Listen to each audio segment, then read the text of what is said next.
So that's hopefully recording.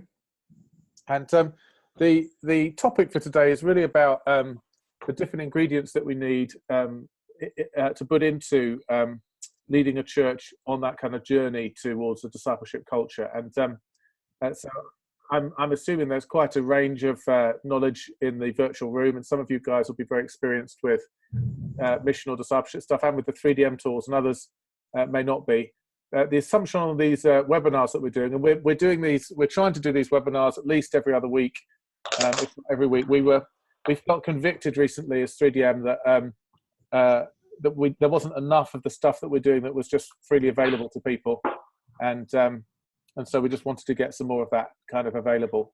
Some of the key content that we do in huddles and things. So I'm aware that some of you guys may be very conversant with the 3DM tools and things. Some of you may not be, but I'm going to operate assuming no background knowledge. So forgive me if some of that's, if I'm restating some things that you guys know. Normally the format I've been using for these webinars is that I will do some kind of teaching and training and introduce some content for the first 40 minutes or so, and then we'll have an opportunity to do some Q&A as we go along. But having said that, if we don't have a load more people coming, if there's only 7 of us in total on the call, then that in some ways makes it easier, because it means that if you want to ask something as we go along, that's fine. If we have 20 or 30 on the call, obviously that becomes very difficult. So I think if you guys don't mind making sure that you're muting yourself while we're kind of doing the teaching bit, but if you have a question that you want to ask, or you want something that you want to say while I'm doing it, since there's only a few of us, feel free to just unmute yourself and just speak up, and that would be fine, I think. So it may be that we disperse some of the conversation through the training rather than do all the teaching first and have the conversation afterwards, which is a bit of a luxury, because it's nice when there aren't so many people on the webinar. So okay, I'm going to put up a whiteboard. I notice we have Alan with us. Are you able to hear me, Alan? We can't see any video footage of you.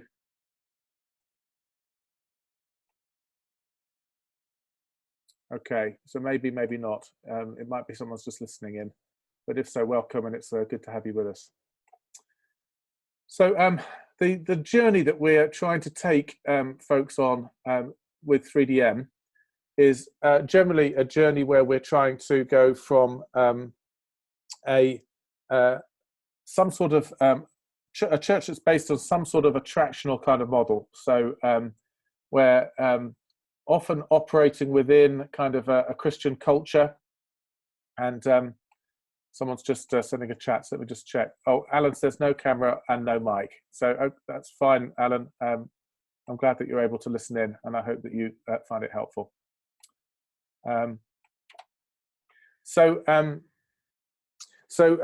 You know, often we're coming from a kind of Christendom environment where there's quite a few churchgoers around, particularly if we're in the States, perhaps not quite so true in Canada.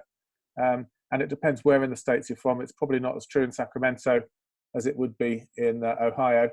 But generally, the model of church has been that thing where we're, you know, let's have the best preacher we can get, the most able worship team, fantastic kids work, and if possible, great donuts after the service. And then we get a bigger portion of the people who want to go to church, which means more butts on seats, which means more income.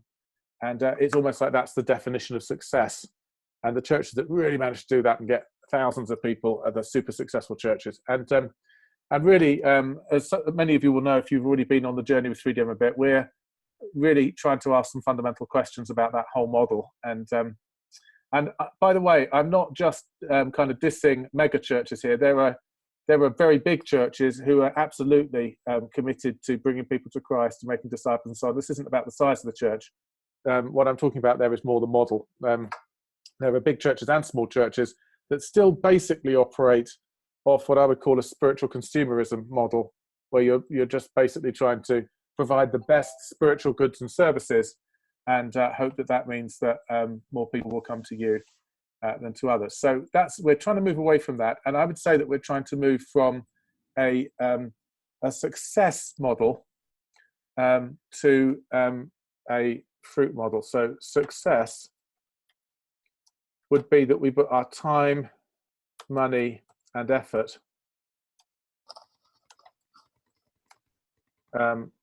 towards specific results.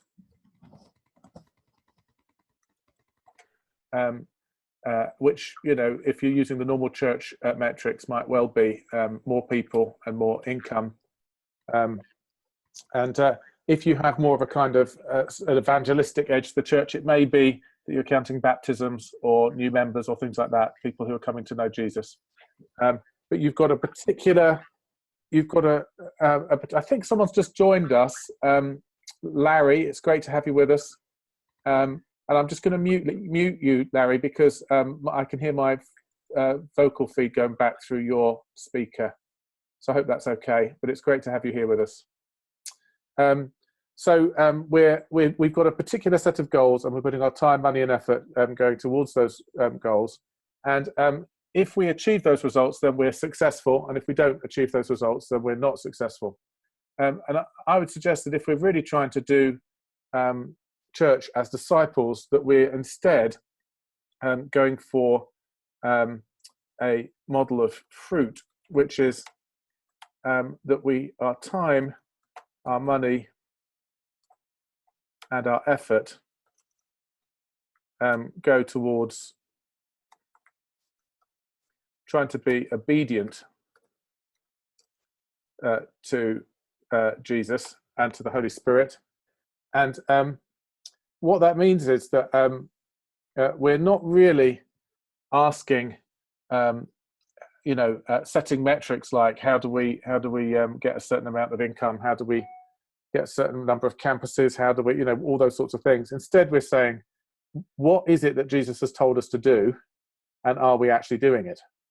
And you guys will be familiar with that, because that's a question that, anyone who's connected with 3DM and many of the other kind of missional discipleship movements around North America, asking those questions like, well, it's great going after those specific goals, but are they the actual things that Jesus asked us to do? And of course, once you start asking that question, discipleship starts coming right up the agenda because of the Great Commission. So Jesus clearly told us to go make disciples. So are we doing that? And then you have to ask the question, what is a disciple, and all of those sorts of things. The thing I've noticed is that if you go after fruit, which is basically, let's find out what it is that God's calling us to do and do that, you don't tend to follow the same track as success. What tends to happen is, if you're going on a success model, and I'm going to be drawing with a trackpad here, so it's going to be pretty ugly. If you're going after a success model, you do whatever it takes to grow, and after a while, you begin to slow down on your growth, and you start thinking, gosh, we're not being as successful as we used to be.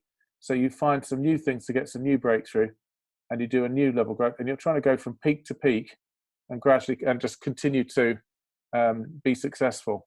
I find that when you're going after a fruit model and you're being obedient, what tends to happen is you tend to grow fruit, and then after a while you find that the fruit gets pruned, and you learn to abide in the time of pruning.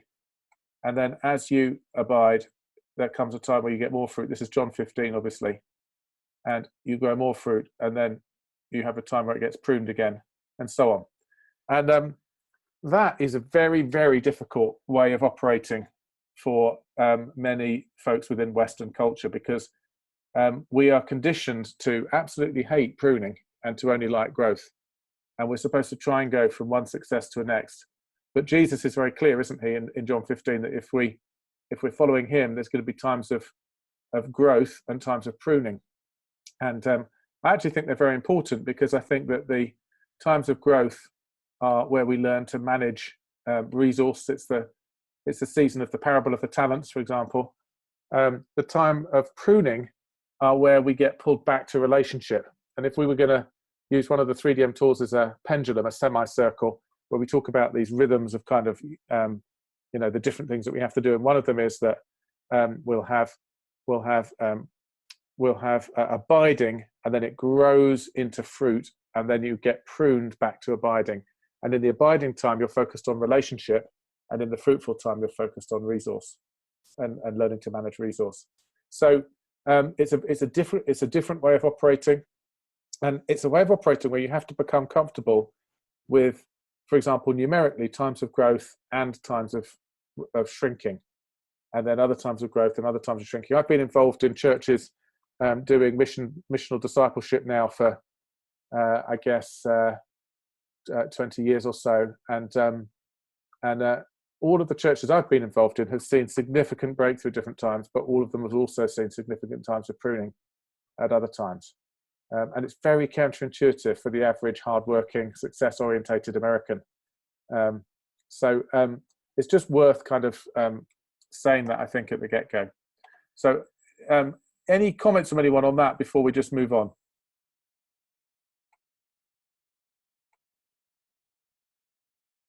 Okay, and what I would say is this is still kind of 20,000 feet Google Earth picture.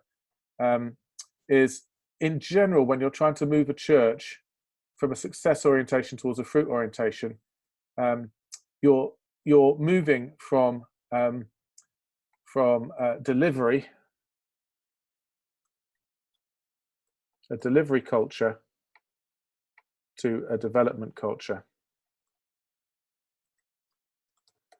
And in a church setting, that is really tough, because the kind of people that are good at delivering results are not always the same as the kind of people that are good at developing people. So when I say delivery, what I mean is, what do you do if your aim in terms of success is to produce a really professional, really well managed, really well organized Sunday experience, so that when people come from the get-go, they're welcomed in a friendly way. The worship is excellently played musically, and is contemporary music that really kind of registers culturally with where people are. You have a fantastic talk full of some profound biblical insights, paired up with some sharp cultural observations and some funny kind of insights and stories, and then you have amazing work. Your kids come back having had a wonderful experience in their children's work. I could go on and on. What do you do to create that culture? What you have to do is you have to employ people in your church based on two main criteria, one of which has a threshold, and the other one of which needs to be as high as possible. And because you're a church, the first criteria is character.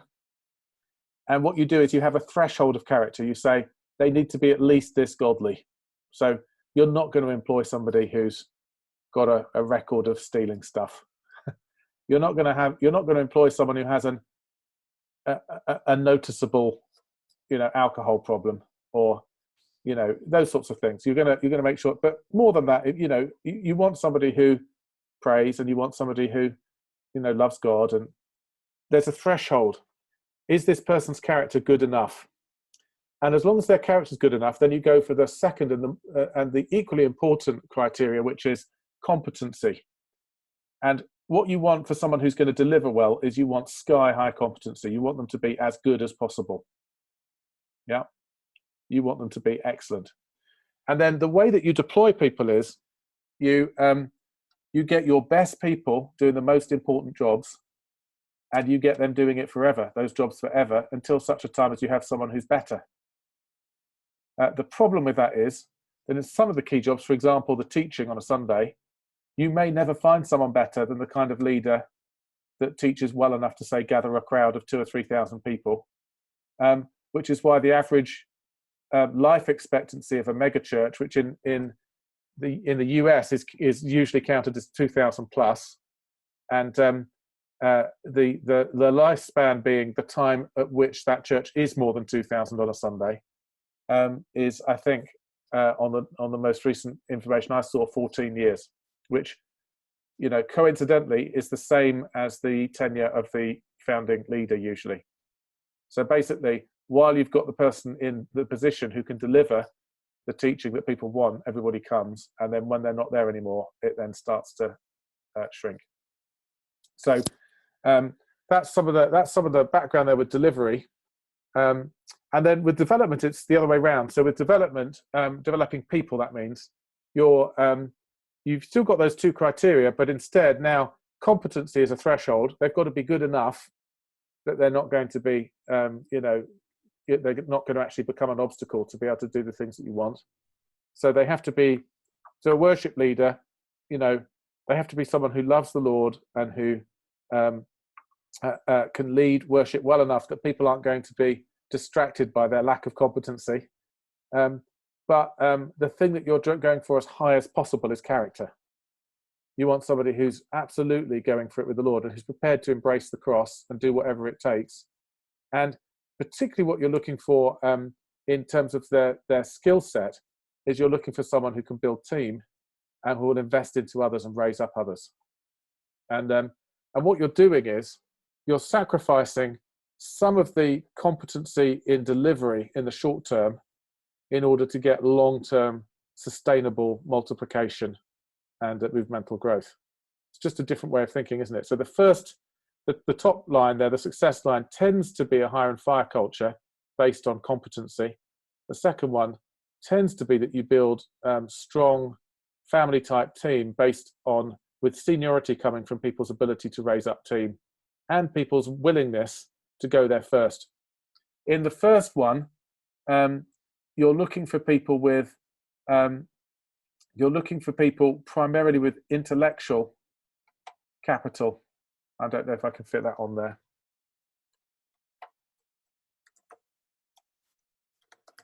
Particularly in the area of teaching. So you want people, generally leaders of these things will be leaders because they know how to, they know the Bible better than anybody else does, and they're able to articulate that better. In the second one, you're really looking for leaders with spiritual capital, i.e.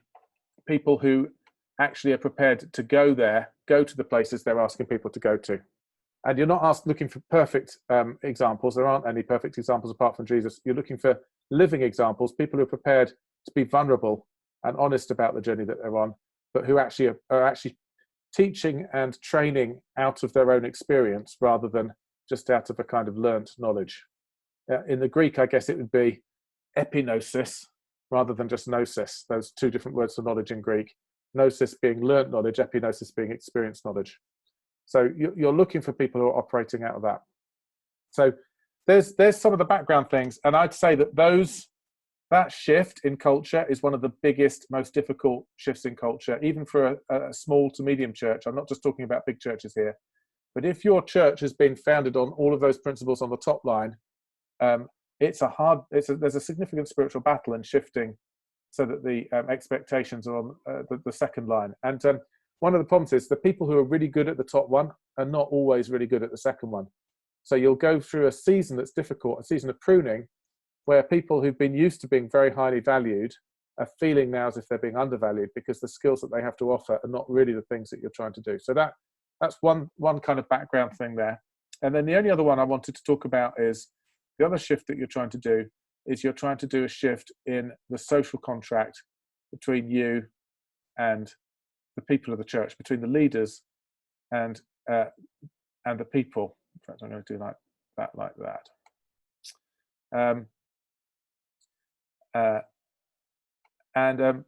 Basically what you're doing is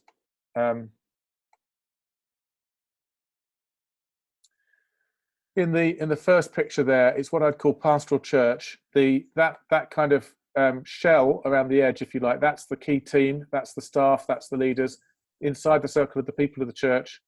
And the social contract, whether it's kind of explicitly written down or not, is something like this. Our job as the people is to turn up on a Sunday, sit under your teaching. It's to pay our tithes, and it's to, if we're really committed, it's to volunteer for one of the ministries, to help with one of the ministries. Your job as the leadership team is to feed us from God's word and to pastorally take care of us. And so that's the kind of unwritten social contract in many churches. And so as you begin to transition your church towards a kind of development culture, you'll find that there are certain implications of that, like you can't do hospital visiting in the way that you used to, and people are beginning to feel like you're defaulting on the social contract. They want you to do that stuff, and you're saying, well, I can't do that stuff because I have to be investing into the leaders who should be helping you to do that stuff for each other. So that's the kind of, if you like, I guess we could call that pastoral church.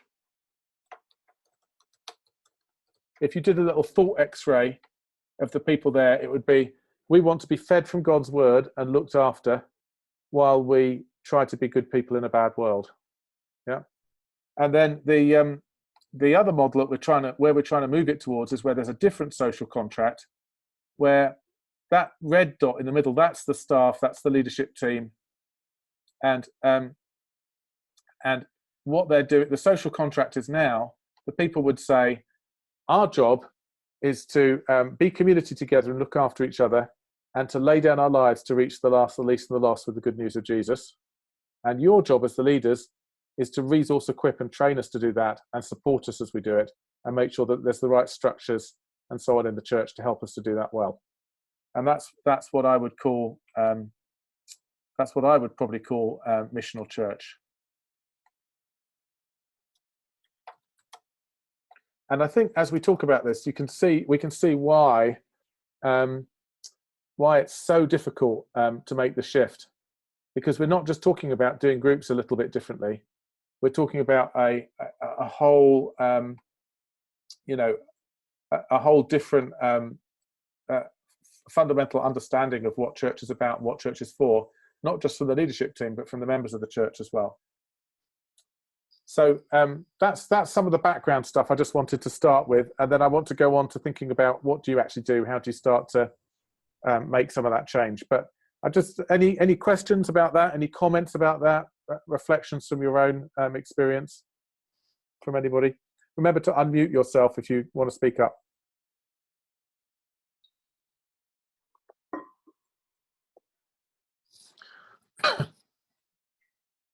I think that an interesting observation is that it kind of has similar language, the expectation of the pastor to feed and the expectation of the pastor or pastoral staff to equip, but they're subtly really different. Yeah, right. So I think that, we've transitioned to using some of the equipping language. We're an equipping church, but I feel like the expectation of the congregation of what that looks like is different than what the pastoral team is saying from the front. I feel like Absolutely. The front is saying equip and the congregation is hearing feed. Which basically means, Heather, what that's telling me is that you're on the journey from one to the other, but you haven't yet fully successfully renegotiated the social contract. So you guys as the team are trying to say, hey guys, that's not the social contract we've signed up to. This is what we think it is. And then the people are kind of thinking, well, this is what we expect of you. So at the moment, there's a little bit of this kind of continuity between what some of the people in the church think and what the leadership think. And it's not that you necessarily have to say those things out loud, but it's just worth being aware of that, isn't it? Because then you can be working on what that means. And I think I think in a way what you're doing there is one of the ways to do that is to be very specific. One of the problems when we're trying to communicate concepts in a church is that most church leaders are fairly conceptual in the way they think. Not all, but most. Most members of churches are not conceptual. I think when you do like a Myers-Briggs personality analysis, for example, it would say that about 70% are sensors, which means that they're real world, concrete, nuts and bolts people. And about 30% are intuitive, so they're kind of inner world concepts, ideas. But I think that when you spend time with church leaders, you find a disproportionate number of those are intuitive. And so that's quite a helpful thing, because it basically means if you can understand concepts, then you can apply them to multiple situations, which is helpful as a leader. but it can also mean that you forget that that's not really scratching where people itch. It's not really what people want. What people want are real world grounded examples. So for example, saying it's not our job to feed you, it's our job to equip you, is a concept, and therefore may be meaningless for actually quite a few people in the church. It might mean that it might be that you have to give some actual kind of grounded examples in that. So for example, you might say, it's not, we wouldn't see it primarily as our job to teach you from the Bible, but it's our job to teach you how to read the Bible so that you're able to access God's word for yourself every day, rather than be reliant on someone speaking to you from God's word once a week. So that, and I think when you start to be more specific and name some of those things, sometimes that throws up more opposition, because people start realizing, whereas before they could just tacitly kind of agree with the language and not know what it means, they may kind of push back at you. But I think getting specific helps to communicate what we're talking about. And of course, the reality is, even if you're in a very hierarchical church where there's a lot of value put on the leadership, it is always a negotiation. And at the end of the day, if you're going to move the church forward into missional discipleship things, usually the leadership team has the leaders who get it have their foot on the accelerator, and the folks who don't get it have their foot on the brake. And you kind of have to try and persuade people to take their foot off the brake while simultaneously putting your foot on the accelerator a bit to get the thing to move forward. So that's part of what you're doing, isn't it? And so that it takes some tact and diplomacy and some listening and all those sorts of things. And that's why in 3DM we talk about the importance of revolutionary change at an evolutionary pace. I've just seen that Alan's written a question: how do you make the social contract more explicit? I think Alan, from my point of view, partly even talking about it like that helps. So I mean, I think a lot of people in the church don't even realize there is a social contract. Every church has one. And you don't necessarily have to use that language, but using language about, what does the church expect from the leaders? What do the leaders expect from us? How do we work together as a family? You might want to use more family language rather than organization language. But I think having some of those conversations is helpful. And sometimes having someone external coming in and bringing a challenge can be really helpful too. So getting somebody who, a friend from another church who also gets what you're trying to do, to come in and to challenge the church about some stuff, so that then you're in the kind of good cop position of being able to discuss it with them, sometimes is easier than you saying to people, this is, you might see me this way, but I see myself a different way. That's not always an easy conversation to have. And sometimes even, external writers and things. I'm just trying to think of the missional folks that I've read over the years. I think Alan Roxburgh is very good on this stuff. I think he wrote a book a few years ago now about missional church or something, where I think he actually laid out some of the dynamics of that kind of church and this kind of church and what it's like. So getting people reading and talking about these things can be helpful. And also, I think talking about them from a positive point of view. So it's like, rather than saying, it's not my job to feed you, you need to learn to feed yourself. That's never going to go down well. Saying things like, one of my jobs as a pastor is to help you to discover what God's call is on your life, and to help you to step into that and take hold of that for which Christ has taken hold of you.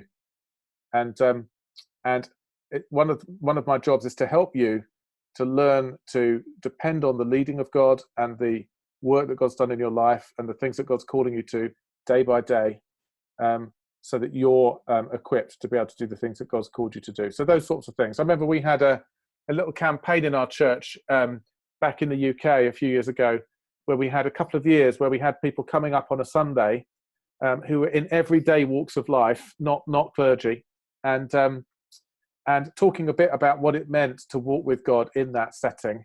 And then we had a little phrase that we used at the time, which was, this is my call, what's your call? And we were doing those sorts of things. And it was just a ongoing conversation to help people trying to realize that actually, God might actually have a call on my life. It's not just the clergy that have that. And what could that be? Okay, I want to just move on to, I'm just going to try and move, I've got the chat right in front of everything, so I'm just going to try and move that out. I'm going to shut that down for a minute, and then if anyone writes again, hopefully I'll spot the flashing light. So if everyone's okay, I'm just going to get rid of that stuff that's on the board at the moment. So if you want to screenshot it, feel free. And then I want to talk about some of the specific things that you do as you're trying to move the church this way. So one of the things I've noticed is it's really important when you're trying to lead the church this way that you have a kind of two-level approach, what I would call perhaps fast track or slow track and fast track.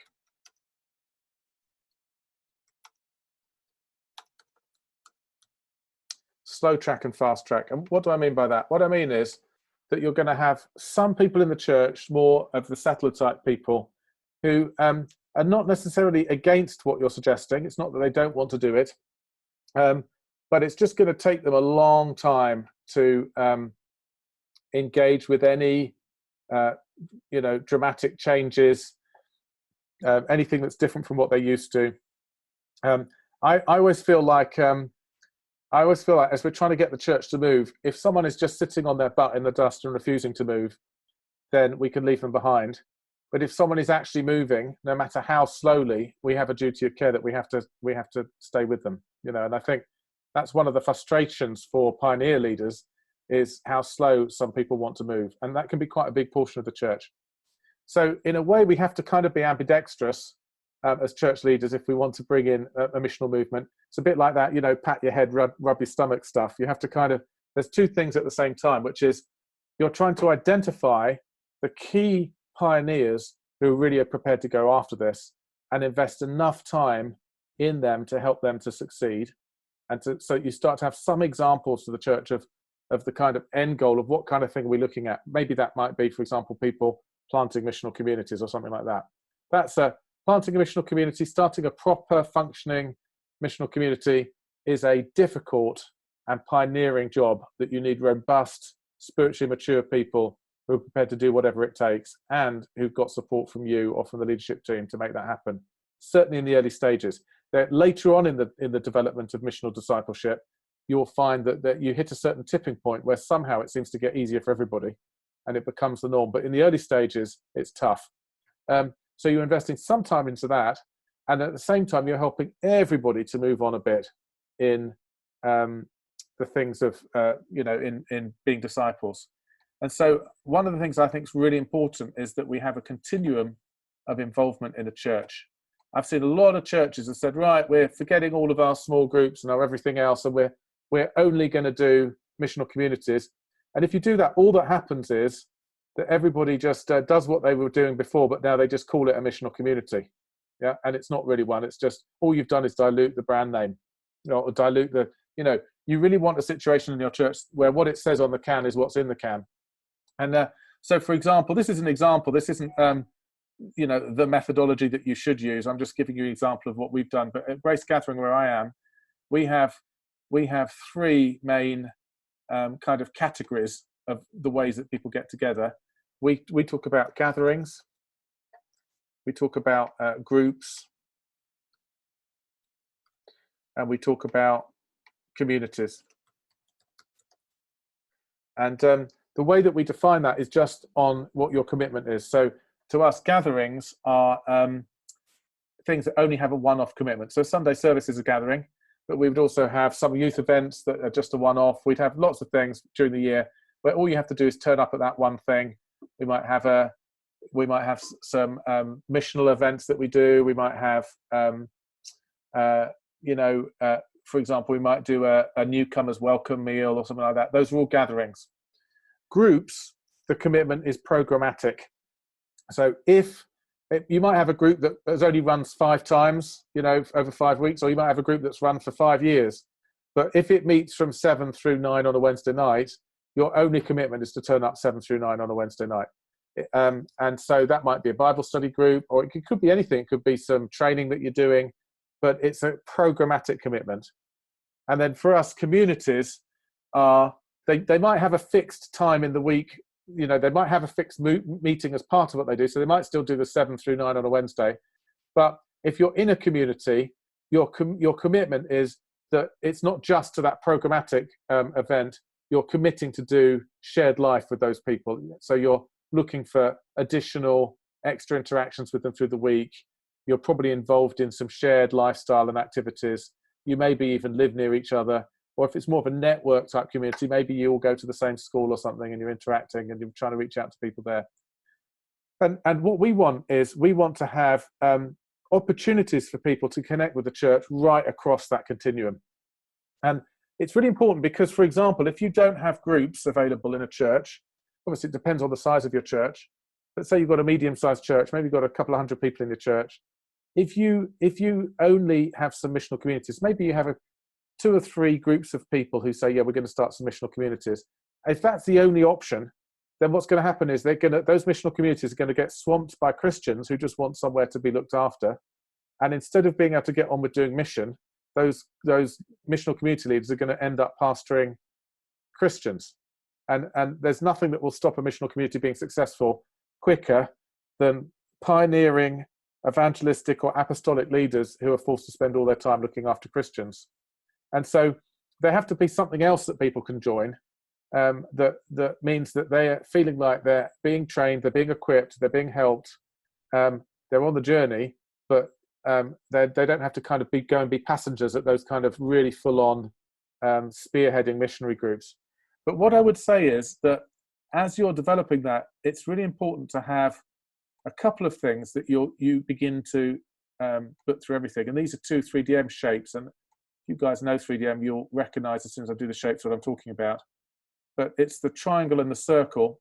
In 3DM, those 2 shapes represent, the triangle represents the Great Commandment and the Great Commission, the 3 dimensions of life. So up, love the Lord your God with all your heart, soul, mind, and strength. In, love your neighbor as yourself, which we would take as being within the church. And out, go and make disciples of all people. And the point of the triangle is that everybody knows about all 3, but most of us do 2 out of the 3.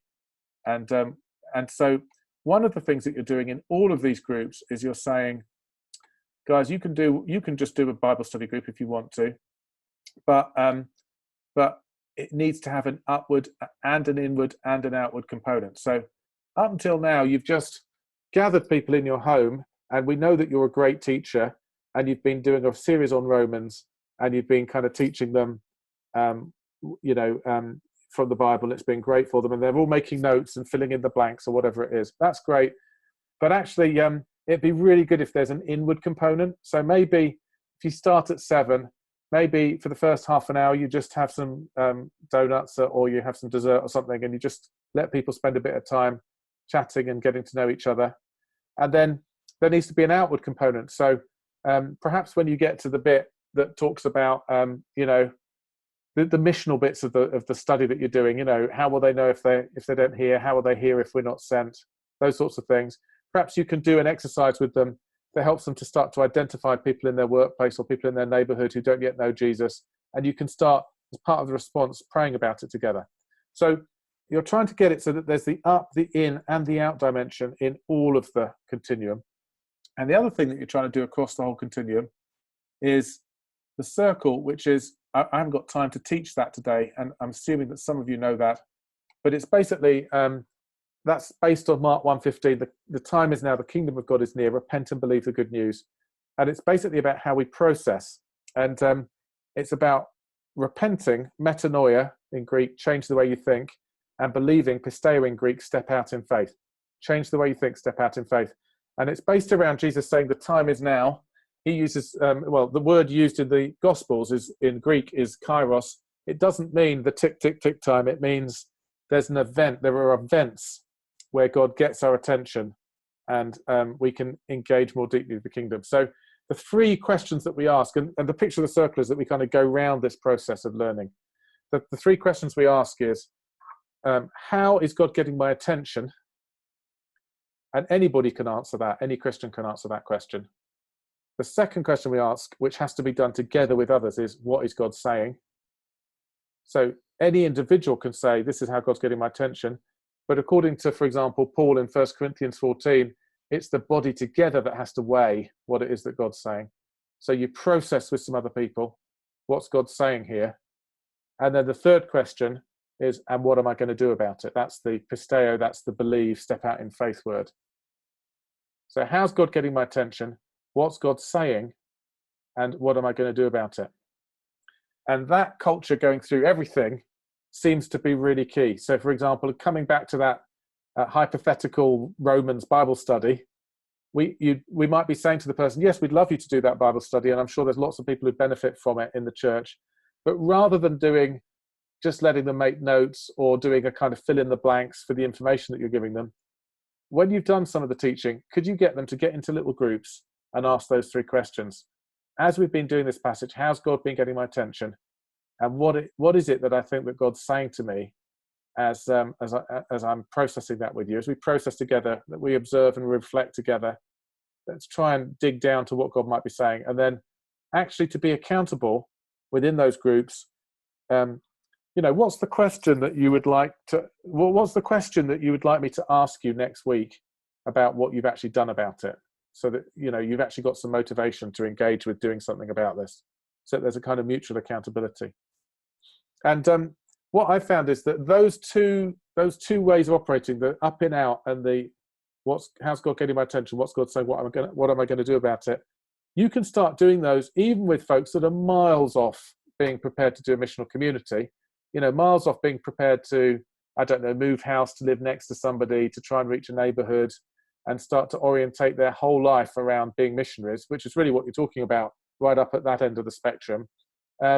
People might not be ready for that, but they might be ready to start asking those questions in their Bible study group rather than just doing a kind of knowledge-based thing.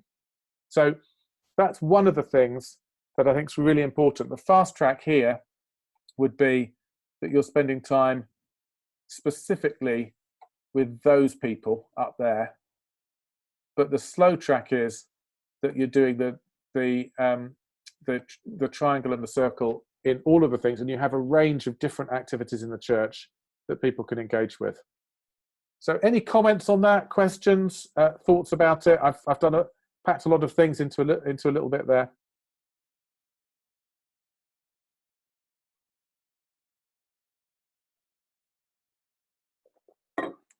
Hi, this is Andrew here from Philadelphia area. Hi, Andrew. This is helpful for me to see. It's how we actually we've been stumbled upon it, how we've been kind of living it, but it's helpful to see it in this. I'm completely new to 3DM. I've been kicking the tire for a little bit, watching a webinar here or there over the past year. So this is helpful for me to see. Thank you. We have a hybrid of a multi-site. One of our sites has been all about missional communities, and they were planted that way through the Soma communities with Caesar Kalinowski and Jeff Vanderswelt. And they start out from the ground as missional communities, pioneering that. But I'm at the Sending Church. We're more traditional. We've been around for 50 some years. And some people looked at them as a cult because they were doing church differently. They weren't meeting on Sunday mornings and worshiping. And yet the leadership team of the Sending Church are like, we need to be doing this. How do we get our people from just gathering and being fed to being on mission where God has called them to? So we've been in a process where we're trying to bridge that gap. So I think this has been helpful for me to see and evaluate our current ministries, where we're at in the process. So I like it. It's interesting, we get that cult thing a lot. And I think it's because we're asking people to commit to community.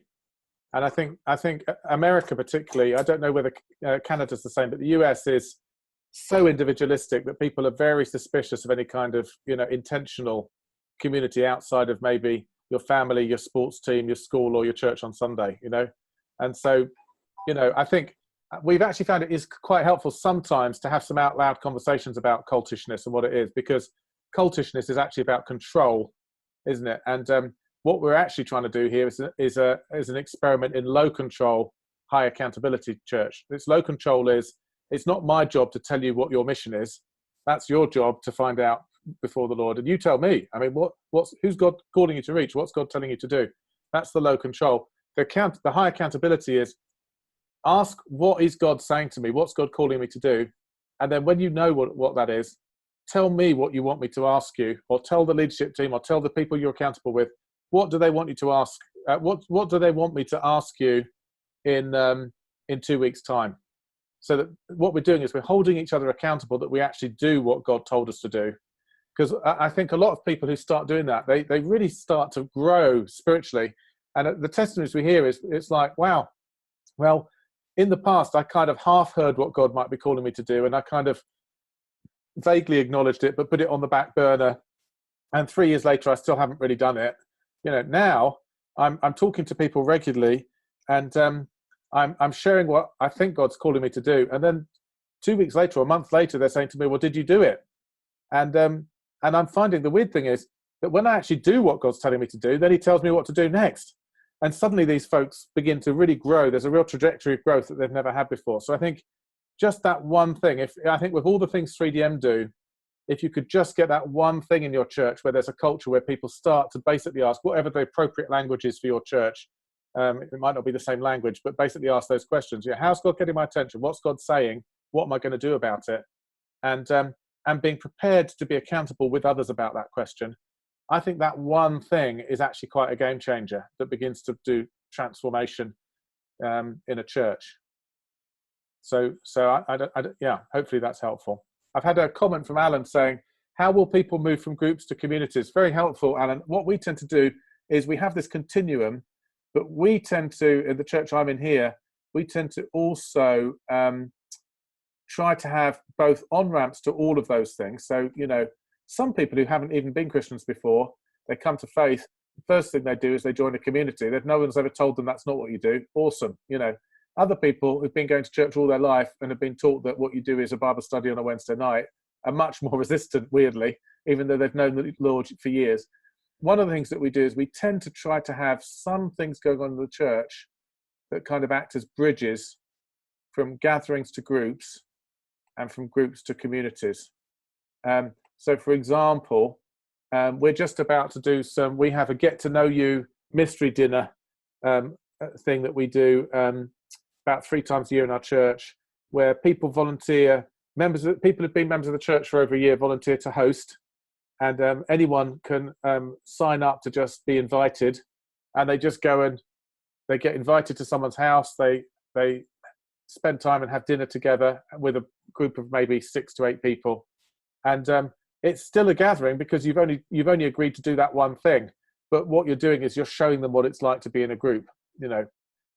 And if you've got someone who's new and says, oh, well, I don't know what to do, I've just come, and if you've got those coming up, you say, well, why don't you go to one of those first and just get to know some people?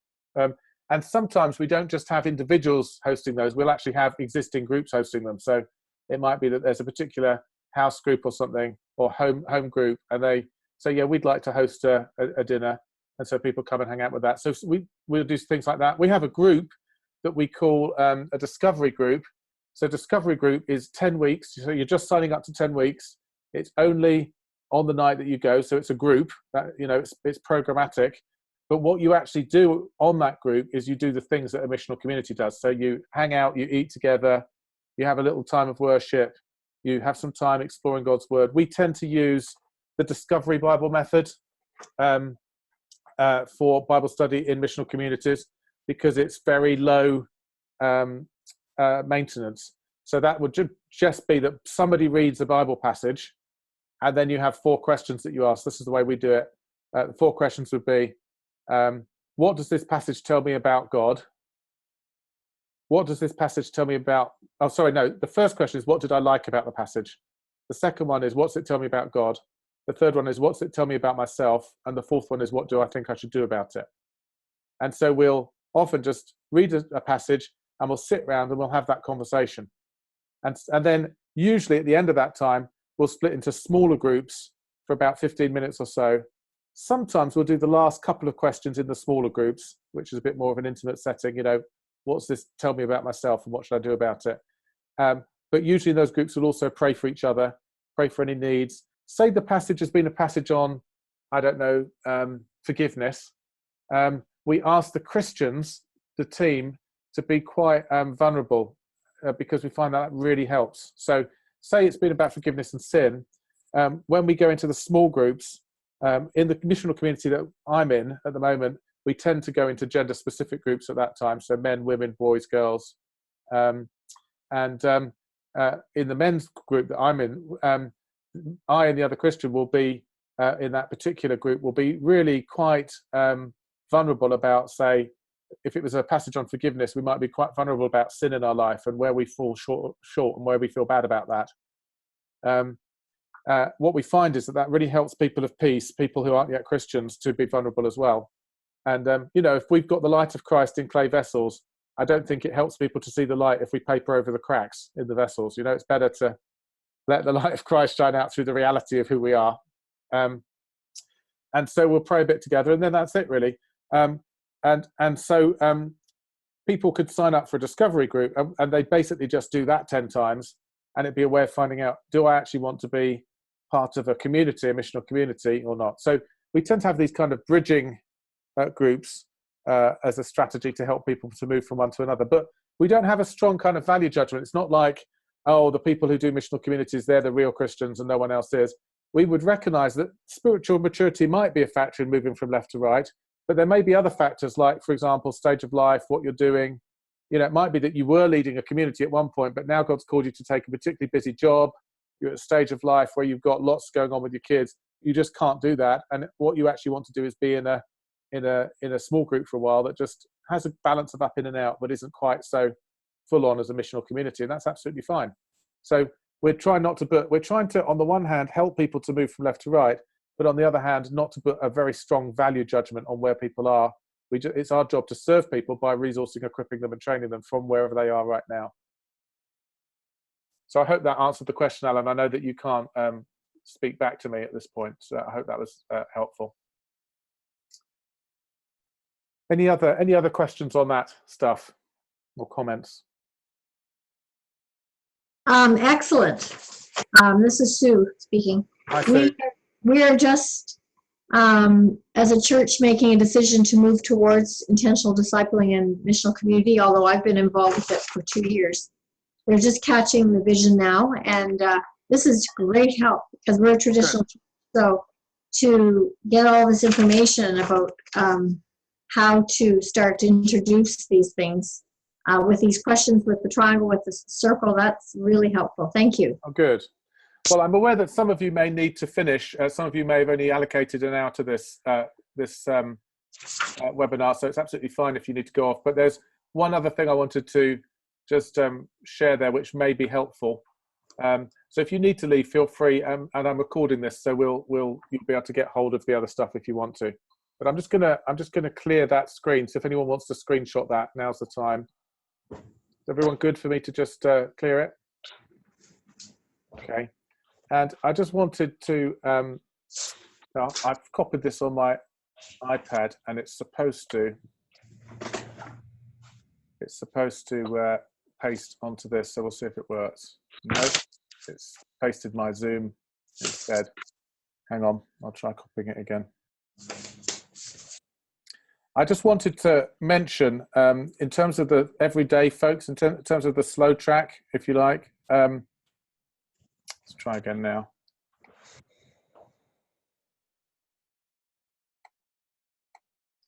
That's promising because it's taking longer. Yes. Okay. So I think, for some reason, it's a light grey. Let's see if we can make it. There you go. I think there are 7 key things that you can do with slow track that will just help you to move everybody on. And some of them are obvious, some of them are perhaps less obvious. I don't know, but these would be things that I've seen churches that have made this work. All of the churches I've seen that made this work have some expression of all of these 7 things going on. And so I just want to share that with you, and then you can think about that yourself. So First would be preaching and teaching on mission, disciple, and community. I mean, if you're trying to move the church that way, that's fairly obvious. I'm sure that you're doing that.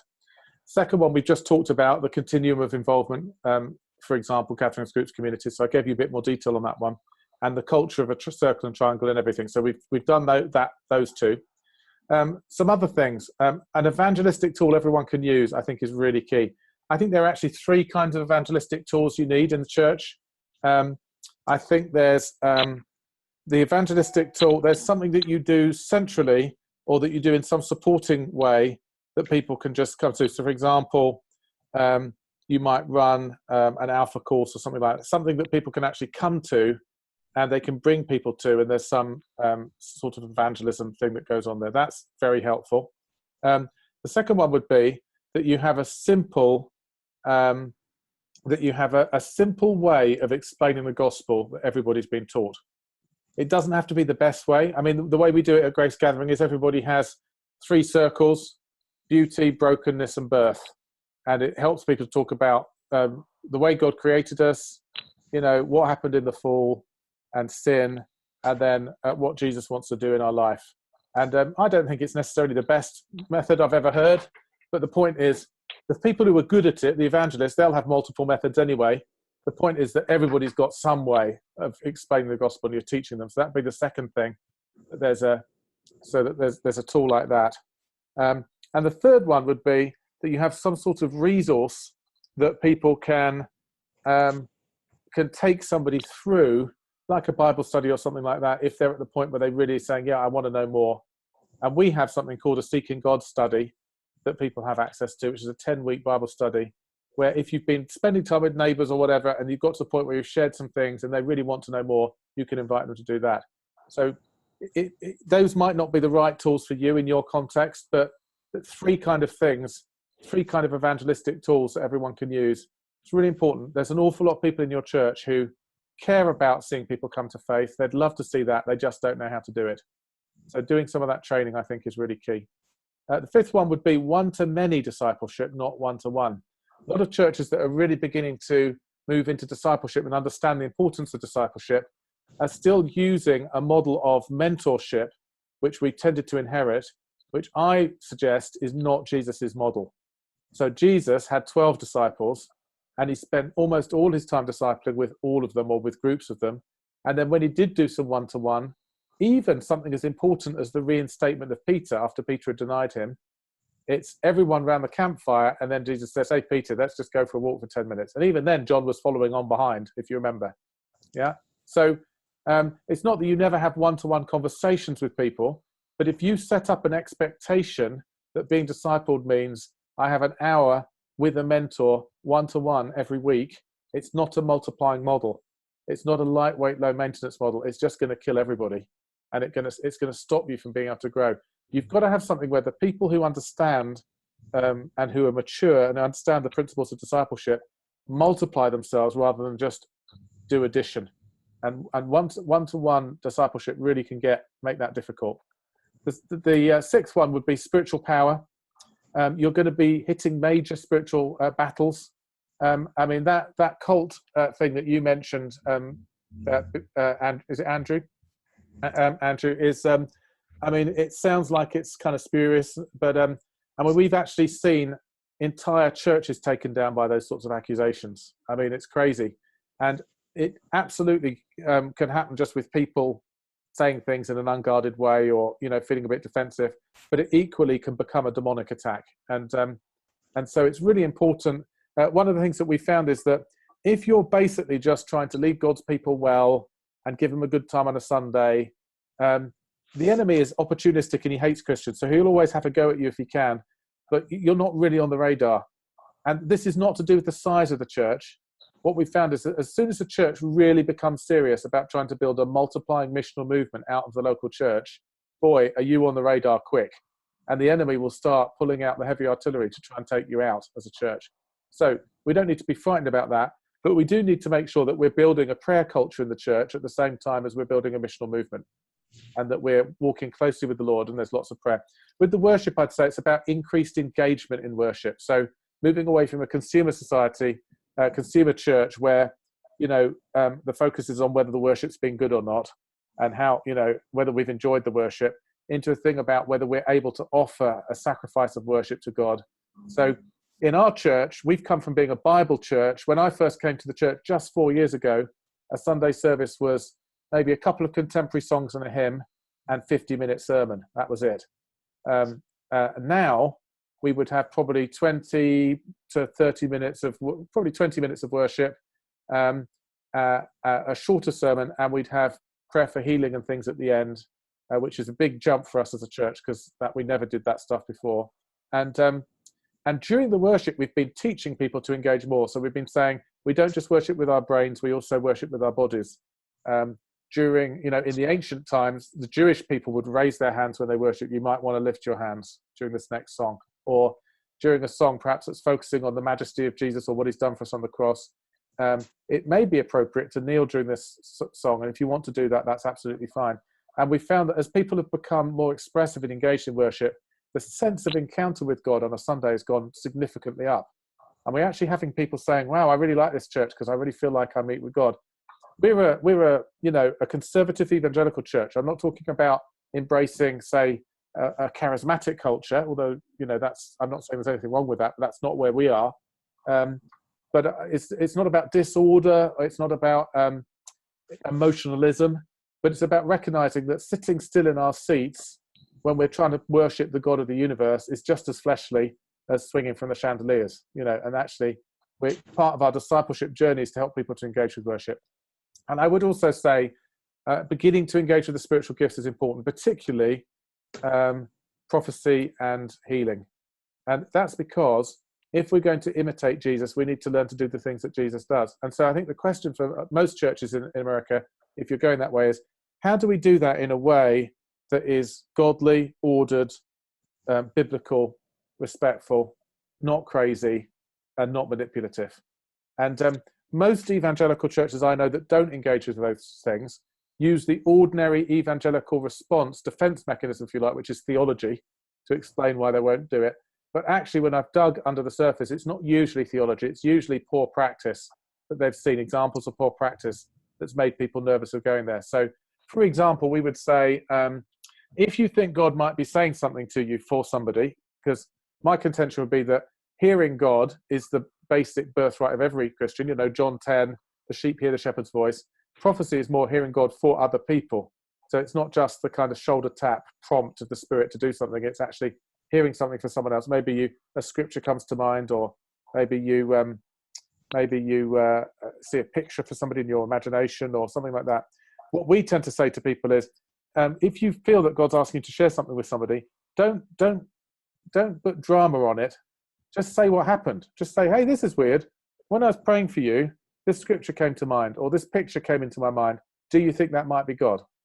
And then what you're doing is you're implicitly inviting the other person to weigh it with you, rather than just kind of telling them that this is what God's told you.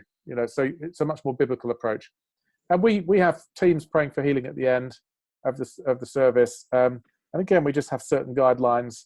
Some obvious ones like never ever under any circumstances put your hand on somebody's forehead. Just things that stop people doing crazy or disrespectful things. But whether you engage with spiritual gifts or not, I think you need to see an increase of spiritual power in the church if you're going to see breakthrough in mission. And then the last one is the emerging generation, by which I mean children, youth, and young adults. And not all churches have got all of those, but most churches have got at least one of those groups. And the great advantage with the emerging generation is they don't have all the hang-ups that the rest of us have. They're much quicker to embrace this stuff. We do missional communities with our youth. So our high school youth all do missional communities. We started that process 3 years ago. When I joined the church and my wife joined the church in 2014, they had 20 high school youth. We've now got 120. We had 40 youth altogether. We've now got 200, including the middle school youth. And that's almost all been through kids coming to faith. And the reason is that we've been working with them and empowering them and equipping them and teaching them how to do missional community and getting them to get going on that. And if you guys want more on that, there's a ministry called Rebuild. You can Google it. And Brian Gehrig, our youth pastor, is working with a number of youth leaders around the country to help them to engage with that. But we found, for example, with young adults, embracing the kind of lifestyle changes that you need for missional community is just not a big deal for them. By the time you're a 40-something with kids that you're ferrying everywhere for their various sports games and a demanding job, it's really difficult to change from the kind of coping mechanisms you've got into a different way of life. But if you get the teens and the young adults, then they then continue to live that for the rest of their lives. One of the things Ellie and I are really thankful about is that we met the guy who founded 3DM, Mike Breen, when we were in our 20s, and he taught us that stuff then, and we've lived that way ever since. And so it's easy for us. Andrew, you said, what's the name of the youth ministry again? It's Rebuild. Yeah, that's right, Rebuild. So I think there'll be a reference to that on our website, which is gracegathering.com. So you can have a look on there, I think. And probably also on the 3DM website, which is 3dmovements.com. So you can check that out if you're interested in that. So that would be 7 things, which I think we talked about some of them in more detail than others, but those are 7 key ingredients that I think are essential to help everybody move on in discipleship, even as we're spending time with the out there pioneers, helping them to do missional communities or whatever your equivalent is. So before we finish there, we're going to finish pretty soon. I've got a huddle in 20 minutes, so there is a time limit for me as well. But any questions, comments, thoughts on any of those ingredients?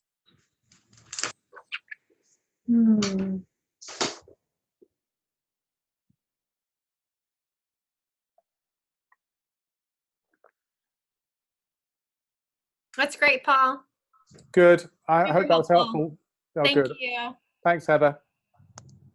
See you. Bye. Yeah, it's been excellent. I've got 5 pages of notes. Good. That's good, Sue. I'm glad it's been helpful. So if no one else has got any questions or comments, we'll finish. But I just wanted to make sure there's room if anyone wanted to process anything else with that. It's all good.